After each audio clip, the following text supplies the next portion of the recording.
Do you have any questions about how things are going to go overall? No, I'm just really curious about how in the world internet connection could make it possible for you. I mean, it's kind of insane. Yeah, it's funny. I met a woman last week live in person, and she said, "But how do you do this over Zoom?" She's like, "I don't even get it." And here's the funny thing, I've only done over Zoom. So a few months ago was the first time I ever did a reading in person. I mean, I've been a psychic all my life, so it's like that Right. there was that there in person before. How does it work? I mean, how does the internet work? You're there and I'm here and we're still communicating. So I feel like it's actually kind of similar. I'm like, I'm just on, it's not the internet waves, it's other waves that are giving me the information that Right, right. I can't explain it, but I'm sure I'd have a fun time trying. Well, it's obviously a gift. I've always been so curious about what that would be like to have that ability. So well Yeah. done. Oh, thank you. Well, and I do believe everyone has intuition and that can be developed. And even like I feel like my gift, I developed it further. So, but anyway, that's perhaps for another day, or if it intrigues you. I have, starting in the new year, I have a course I'm going to be teaching, Ooh, helping people to develop their intuition and or psychic abilities, because we can each do it for ourselves. I don't know if everyone can always do things for other people in terms of this ability, but it's like cooking. I can make a good meal. Am I going to open a restaurant? No, but I can feed myself. So it's similar to that. Like, I maybe one day I'll be the Michelin star psychic and somebody else is like, I just like get the food on the table and that's good enough. right. Do you have any questions that you're coming in with, or things that you want me to look at? I mean, I'm curious to see where it goes. My mother died when I was 12, so Oh, I've always wanted wow. to get some sort of, I don't know, Yes. feed. Yes. I don't know what I want really. Yeah, yeah, yeah. And anything else you want to say before I begin? I was hit by a truck 2 years ago at Oh, a cafe outside table, and the trauma of that. I've been working with a therapist on doing EMDR and some other stuff. And yeah. she has pointed out to me and has made very clear that it's triggered all this other stuff about my mom and grief and childhood and trauma and Yes. blah blah blah blah blah. So that's all going on. If I start crying, you'll know why. Oh, yes. And I always have a tissue because I'm usually the one crying. So I hope that doesn't trigger you, but all emotions are welcome here. So yeah, that's a lot. Okay. So I'm gonna close my eyes. You can keep yours open or closed, whatever feels most comfortable. I'm getting this humorous thing already. Do you consider yourself a funny person? Yes. Okay. Because when I'm saying you can close your eyes, I'm getting this visual of you being like, not gonna do it, not gonna close my eyes. A little bit in a humorous way and a little bit like, I don't know way. So the other thing I'll tell you, and as we begin, is I have found that whatever people truly don't want to know, I can't see. So it's almost like there's some people who have a fear of, what if the psychic tells me something and then I'm like, ugh, great. It's like she gave me a whole bag of trauma and I didn't want that. I When someone doesn't want to know something, it's like blank, that I literally can't try hard enough to see anything. So, and again, whatever doesn't feel good, you can reject. But just to let you feel comfortable of, I'm not here to pry into things that do not feel that they need to see the light of day, nor can I if you don't want me to. All right, so taking in a deep breath and telling yourself that you're safe here. And in any instance with any practitioner, You always have the option to click, leave the meeting, walk out of the room, whatever. I'm just reminding you, if you always have that freedom and authority to say, I'm done here, even if this quote unquote looks like it's productive or helpful. I don't want it anymore right now. You can walk out. I've never said this before at the beginning of a reading, but I need to let you know you have full permission. If at any point you're like, I'm done, don't even feel like you have to say goodbye. You can just leave. And also giving you the permission, any other person who you work with who is a healer, practitioner, therapist, whatever, whenever you want, if it's not working for you, walk out and don't worry about their reaction to that. They can handle it. Ooh, okay. So that's the first thing. And I'm going to take in, if you'll picture yourself taking in a deep breath, or shallow, whatever's going to feel the most calming for you, that lets you feel relaxed. And exhaling it to whatever degree feels comfortable. I'm a little bit of a loud breather. I don't know if that's a good thing or not, but so you may hear me inhaling and exhaling, but you do not have to make any audible inhales or exhales. Goodness, I want to speak out this feeling that there's a lot of instances because of what happened with the accident that you told me about, and then with your mom. It feels that there's just been an ongoing, I need to keep it together type of energy of like, I just have to, put one foot in front of the other, like pick myself up on my bootstraps, put on my backpack or whatever, and just keep on going and just keep on going. And I have to be the resourceful one to keep things moving. And there's an element to this strong, independent courageousness that there's a part of you that does this very well. And then I think there's another part of you that sometimes that's tiring because it takes energy to always pick yourself up and go and keep yourself moving. And I'm just gonna pause here in this moment and let us breathe and acknowledge all the ways in which you didn't let yourself fall apart when there were challenging moments in your life when maybe you wanted to fall apart. And some of them I don't even know, like I feel not just those two instances you told me about, but there's probably other moments where there were hard things that happened at work or in relationships or in life. And it's like, it would have been easy to just crawl in bed for 2 days or 2 weeks and pull the blankets over your head and say, screw it, I'm done with all of this. But it doesn't feel like you ever did that. Or if you did, it wasn't enough it's not like you ever groveled or really indulged in that retreating, sad, grieving feeling. And there's a part of you that wanted to just keep on moving and keep on, life. I get this feeling of it was always like, well, life goes on no matter what. So I got to keep on going on too. So taking in a deep breath and feeling it going wherever in your body you want to feel that there's breath going in, energy, vitality. If you feel comfortable, letting in a feeling of love and support and comfort. There is that feeling around you that would like to be let in if it feels comfortable and safe to do so. And you can let yourself exhale out any feelings of whatever needs to be exhaled out. Some of the time, there's maybe no words for it. Maybe it's tiredness isn't quite the way to put it, maybe, but there probably is a little bit of bone tiredness of keeping on moving day after day after day, despite, emotional, challenging things that have happened. And I'm getting this feeling of, and I want to acknowledge, I feel that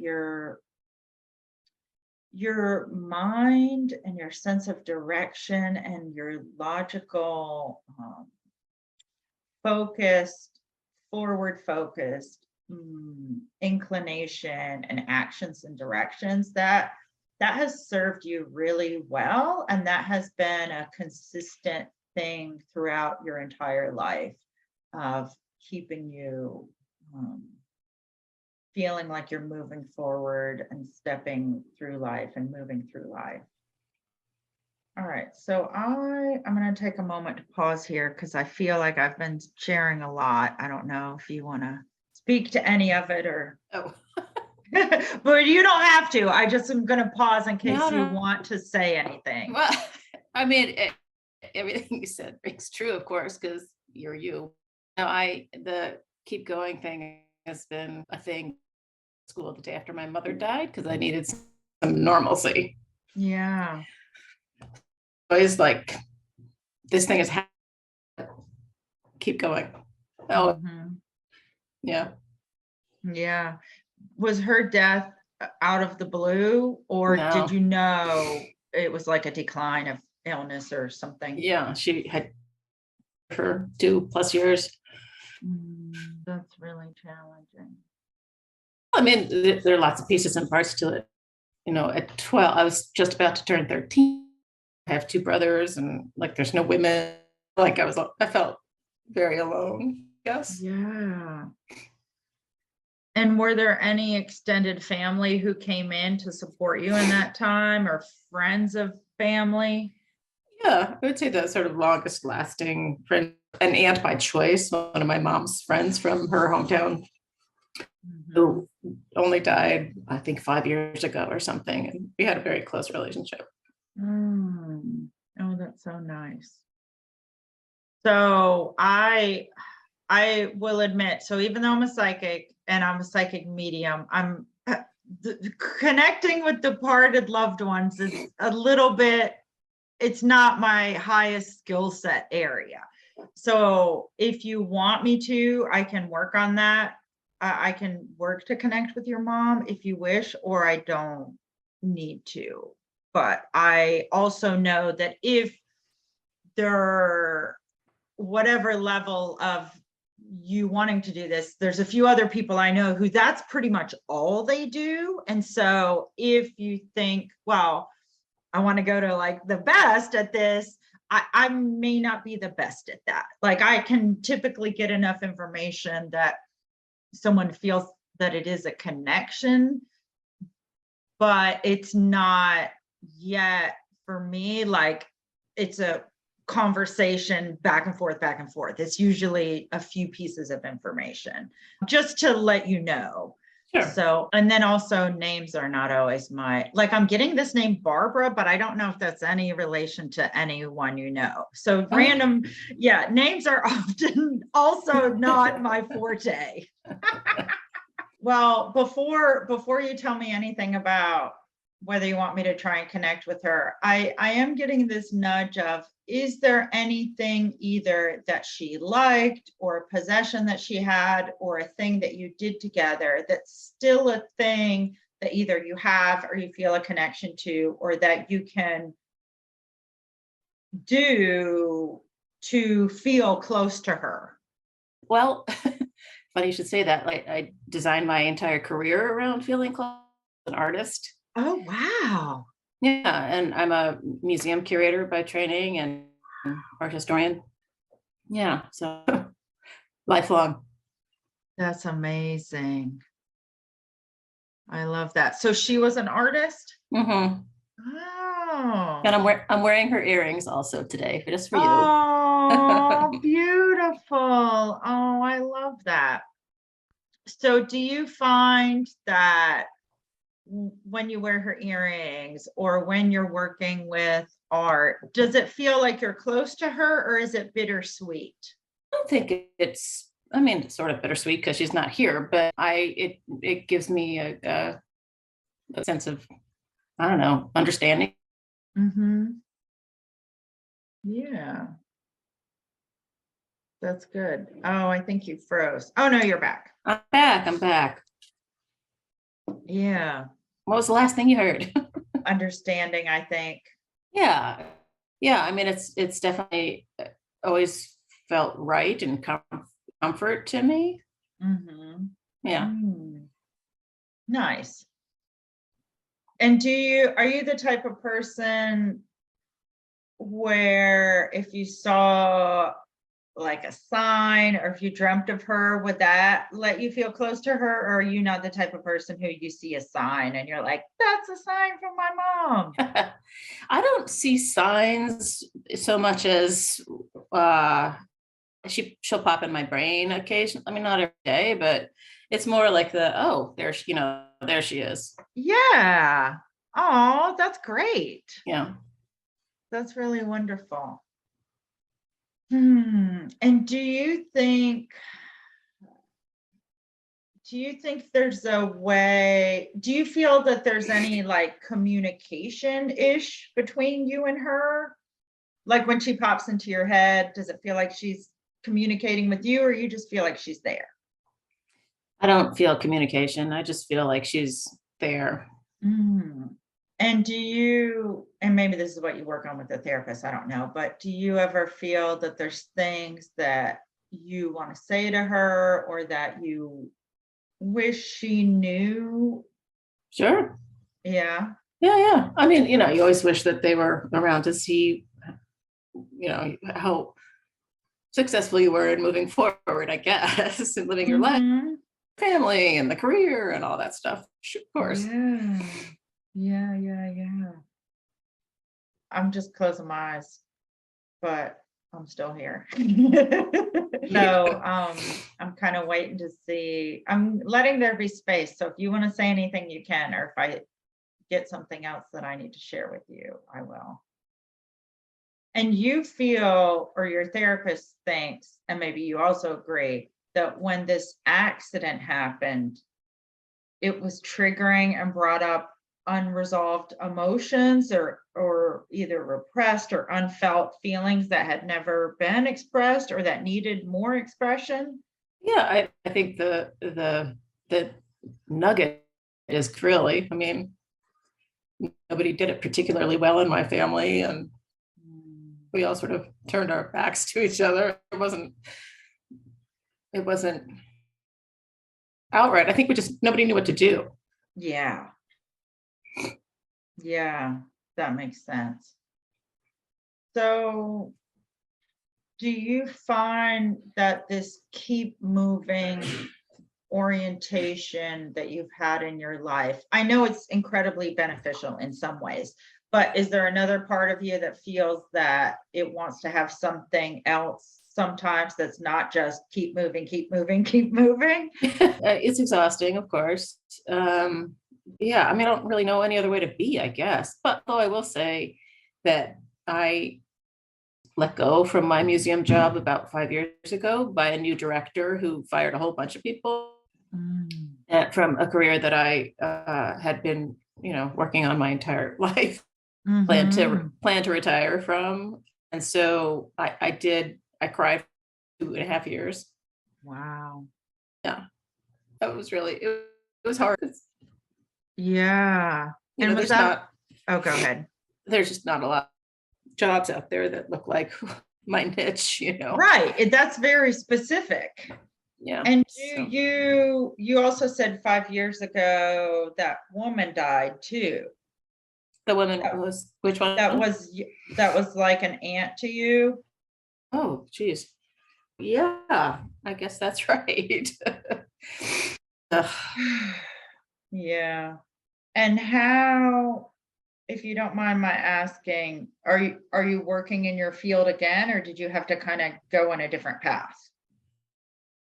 I'm still working, just not with institutional being, I guess. So I Mhm. started a podcast. I created an art fair here in Baltimore, and about to start another sort of.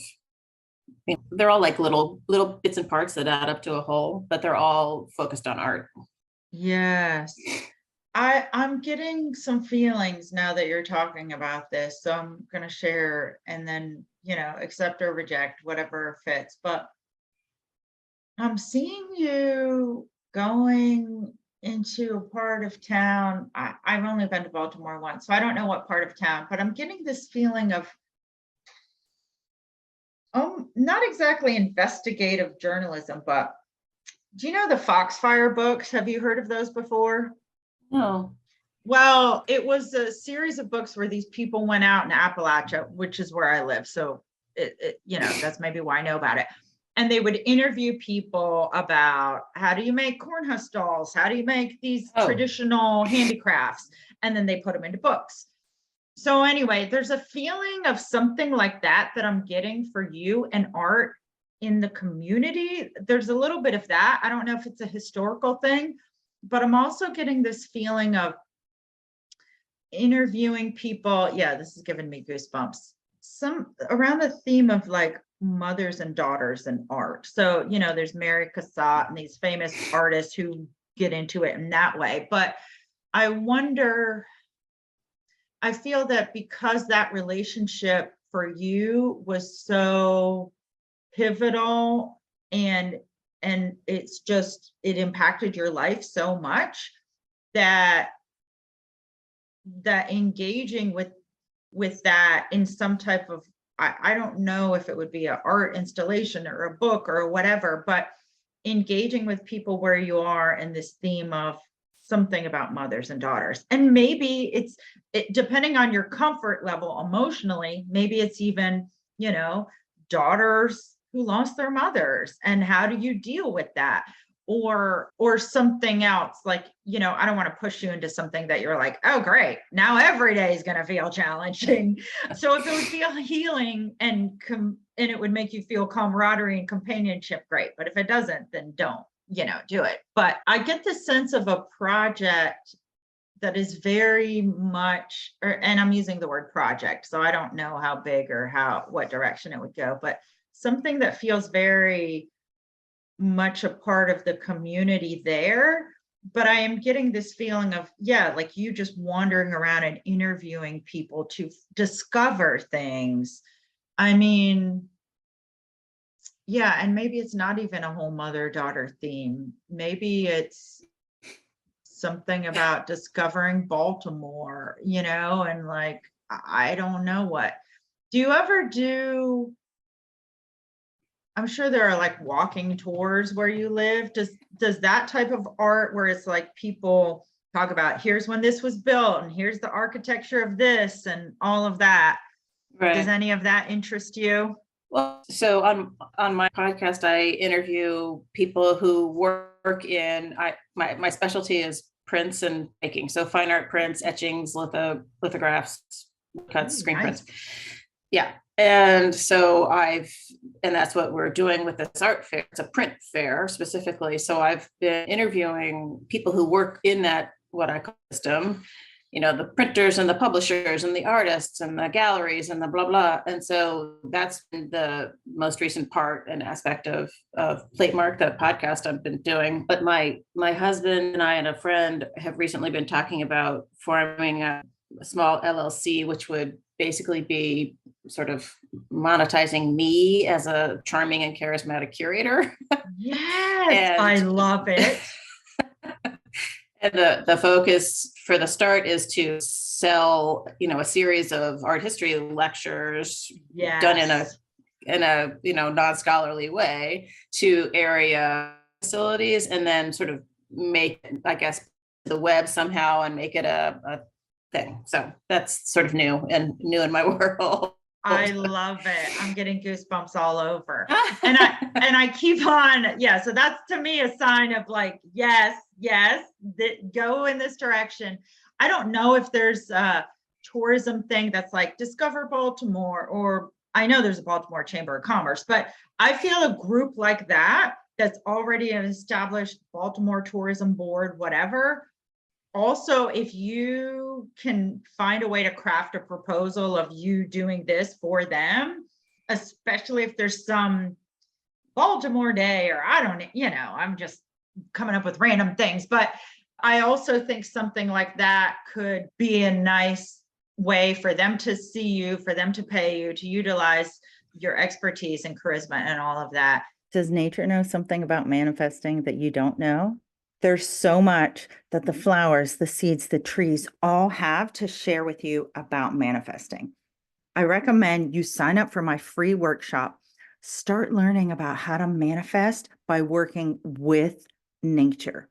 This is one of the master secrets that people who are amazing manifestors, they're working with the laws of nature. Unfortunately, most of us, we might have learned some science facts in school, but we don't know how nature works. I'm a nature expert. I studied nature both in a professional capacity and spent hundreds of hours with it in a personal and spiritual capacity. I want you to learn how to work with nature and how to make nature work with you to manifest the things that you want so deeply in your life, whether that's love, a fulfilling career, a home, anything that you want to manifest, working with the natural world can help you with that. Click below to sign up for my free workshop. And I also am getting a idea of, I could very well see some wealthy collector who you don't even know, but who has a lot of stuff, might also hire you on a contract basis to, I don't know what it is. Is it come in their home and almost set up the things in their home like it's a cool gallery, but not exactly, or something. I get the feeling of the money flowing into you could come from different people. I'm getting a vibe of a rich patron, if you will, who has a lot of art and who loves someone with the expertise like you. They're not going to spend the time to learn it, but they'd love to. Maybe it's monthly teas. Oh yeah, I love that. Monthly teas with some elite group, and they all get to hear you. You know, again, it's these non-professional lectures that are also kind of really nerding out over these really cool things. Yeah, the part of the plan is to do the roundtables or a book club for the sort of top membership tier or whatever. So yes, yeah, definitely I love that. selling access to me. Yes. And so if there are, you know, what is it, like a symphony group or whatever, where there's these clubs where these people are used to buying year tickets to classy cultural events, you may also want to look at partnering with those groups or whatever, because they have the audience that is going to value your expertise, and also how much more fun to talk to you and see some of these items than go to a museum and just, it's not that engaging. I mean, some museums are, but I love this offering that you want to make that also feels very connected. Like it's great that you're going to do some stuff online too, but I also feel like the connectedness to your community is going to be very nourishing to you and financially fruitful. That's the hope. Yeah. Oh, Yeah. that's great. And I love that your partner and your friend are also on board. I guess they'll take care of the other parts of the business. Which is good because I'm doing the podcast by myself and it's a lot, as you know. So when they brought this up, I'm like, I cannot take on another business. I can't. So yeah, we're doing it. Oh, that's great. Yeah. Well, okay, good. So that's very important that you're letting them take these things on. Now, the other thing related to that I want to make sure that I cover before we leave is rest days, times when you're not going and moving. I know you said you cried for 2 years about losing that job or getting let go. So that was good that you let yourself feel some emotions, but I think for the part of you who has always, I love that you're doing your own business and that you have people supporting you, and for you not to get burnt out and not to, you know, get to the end of your life and feel like I never took a deep breath because I always was trying to run ahead of stuff. And I know you're working with a therapist and processing and all of that, but I also, like, my thought is there a way that every week and maybe also every day you have moments where you really let yourself indulge and rest and turn off? And I don't know what is pleasurable for you that feels detached from work and just totally indulgent and nourishing to your heart and your soul. But I think having that definitely on a weekly basis for a few hours, but if you can have 20 minutes a day or 10 minutes a day of, and I'm not getting any hits right now, so I don't even know if you know of anything that feels super restful and juicy and nourishing that doesn't relate to art or work or family or other stuff. So maybe you need to explore. Well, I mean, I've always loved my work. I mean, that could be called a problem or not, but I like the thing that I have this incredible circle of girlfriends and we all ride bikes together. Oh, I love And that. yeah.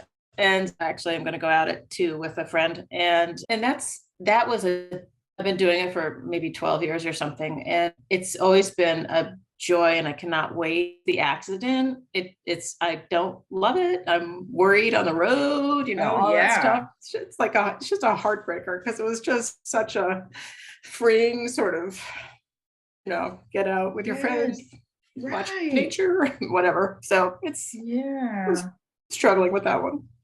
I bet. Oh, that breaks my heart. Yeah, me too. Would any of your friends, I don't know if you have the money to rent a lake house, or maybe you don't rent the whole lake house, but maybe you just find a nice lake with fall leaves and all that. But if you have the money, would any of your friends come if you're like, I'm renting a lake house for the weekend? Oh, sure. Just for the Right. girls? Right. Because maybe until you process enough that it feels more comfortable being on the road again with the biking, maybe creating another outdoor experience with the ladies that feels really good, but where you're just relaxing, and maybe one of them makes the charcuterie boards or the whatever, or if you like cider, you do a cider tasting, or there's something about a lake that I feel like might be really soothing and relaxing and nourishing, and you've still got that nature vibe. So yeah, I don't know. Maybe run it by them. One of them might have a lake house in the family that Right. that would be the easiest. Yeah. Yeah, and I imagine, I don't know if it's come up with your therapist, but sometimes when we've had disappointments in life, but we're very much action takers, and we know that life isn't gonna always give us the care that we need, it's very easy to be like, well, I'm not going to feel sorry for myself, or I'm not going to feel disappointed because there's still bills that got to be paid, or I still got to do this or do that. So I'm really glad that you are letting yourself feel sad about, I can't ride bikes anymore. And I don't know if it feels like indulgent or like a pity party, but maybe it's really important to let yourself keep on feeling really sad when you feel sad, and being like, you know what? I can have a dang pity party because I didn't get one 30 years ago or however many, and it's damn time for me to have one. Yeah. So, Yeah. yeah. And maybe you get yourself some nice embroidered printed handkerchiefs that are luxurious. Yeah. And I don't New know sheets. what. Right.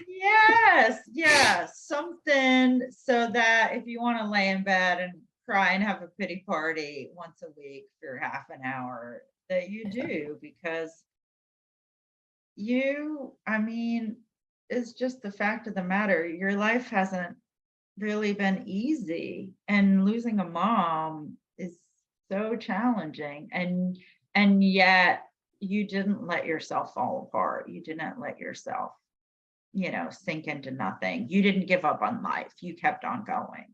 Right. Yeah. didn't see much alternative there. Yeah, I know. Yeah, I know. It's true. yeah. Really, like, I'm really proud of my career. I'm angry beyond words that he cut the institutional part of the career short, because there were things I still want. I was in the middle of a giant project, and my catalog book was at the publisher, and he, canceled the whole thing. Yeah, so I still have a big catalog, but I'm feeling like I rallied. It took a while, but I finally gotten to a place that's actually the talents, sort of my top tier talents. I mean, I'm not really a deep scholar drone on about minutia kind of person. I want to share my passion for art and help other people understand it and get excited about it too. So I think I'm more of a people person than a, Oh, yes. And that's what I love about you. Yeah. I think that's why I got that feeling of the tour guide, because it's almost, it's like the public facing curation, not the deep in the, whatever exactly. you call it, collections warehouse part of it. Right. Right. The ivory tower. Yeah. Yeah. So. And is it possible to publish that catalog without that guy, or is that information, are there all logistics about lockdown on that content? No, I have the copyright to the writing, and I've published one of my essays asked me to contribute to another catalog. So it's published, but the larger project were a friend of mine who was also writing for my catalog, where it's an artist who started a workshop that formed almost 100 years ago. So we're looking at the anniversary to try and pitch a big project. So we're working on it, but it's tough without institutional back, honestly, as independent curators. We're working on it. Yeah. And okay, sorry, I just got to check my time because my timer went off. Oh yeah, my next person's coming soon. I know you cried about losing that job, but have you ever written out a rant or let yourself just stomp around the house and rant about that guy? I mean, I have a girlfriend who works at the museum who I have lunch with on Tuesdays, and she's been, like, I've just been like verbal diarrhea at her for 5 years about it. So yeah, I do have an outlet there for sure. Yes. And I know that you love her, but I also wonder, when you talk about that, it makes my heart really hurt. Like, I almost feel that this is painful for you every week to have lunch with someone who works at the place where you used to work, that kind of crushed your dreams of finishing and retiring there. I don't know. She's unhappy. Okay. She's unhappy also, but is trapped because she needs the insurance because she has MS. So like, she's trapped. So no between her and the administration who fired me. So right. I understand that. And I do feel that there's a part of you though. Yeah. I just keep on feeling this heartache, almost like someone squeezing my heart. Because it keeps it front and center, I guess. You're right. Yeah. So I wonder, even though I can tell you must love this person since you meet with her every week, but I would really love if you could make it twice a month instead of every week. And in that other time, I don't know what, maybe you go have lunch by a lake with another friend. Maybe you meet, oh yeah, I'm getting the tingles now. Maybe you meet with the Chamber of Commerce so-and-so for lunch. Or Discover Baltimore, which maybe is a thing. I don't know. I keep on saying it. It is? Yeah. Okay. Well, yeah, if you don't know anyone there, now I'm getting the full body tingles. Take that lunchtime to do that. And you might need to have a conversation with your friend and say, look, I love meeting with you. I need to have a little emotional distance from things. Or I don't know, however you want to say it. But I highly recommend cutting it down to twice a month. Then you still have that bond, and taking those 2 other lunches to be putting out these new feelers with new people who are really going to give you wings to have the freedom of a career beyond even what you could have thought of having when you were at that institution. Okay. Yeah. Yeah. All right. So before we go, can you tell, is there anything out of this that felt helpful for you or gave you clarity or it made you feel seen? Or can you kind of like Sure. give your rating or however you want to think of it? Well, yeah, no, I felt like I was in my therapist's office, but in a different way because I had just met you, and it was like you just sort of had these laser beams, right? Points of importance, which was not surprising, really. That's what I expected, but I didn't expect you to be like, you should go do that. You something else. Like I didn't expect that kind of a thing too. So that was really great. Oh, good. I'm glad that you liked that. I used to be a straight up coach, and then I was like, dang it, coaches don't get to tell people directly, here's what I think you need to do. And I realized for me, the psychic stuff is like, it comes through very clearly. And that's why I'm like, all right, like I'm just dispensing directions here. And people do it or they don't, whatever. But it does feel like a clear ask from what I can see. So, oh, well, I am so glad that we got to connect, and thank you for sharing about your life. I definitely want to come discover Baltimore and see your stuff in one of these places or go to a tour that you've curated and designed that maybe you don't even do the tours, but you've created it and then somebody else does the tours. So all of those things, I think where you live, they're so lucky to have you. Oh, thank you. That's very Yeah. sweet. Yeah. Thank you. Well, you're welcome. Well, it's been a pleasure. And if you have any questions afterwards, or if you want to follow up or schedule another session or tell friends or family about me, you're welcome to do so. Okay, thank you. Yeah, you're welcome. Do you have any questions before we leave right now?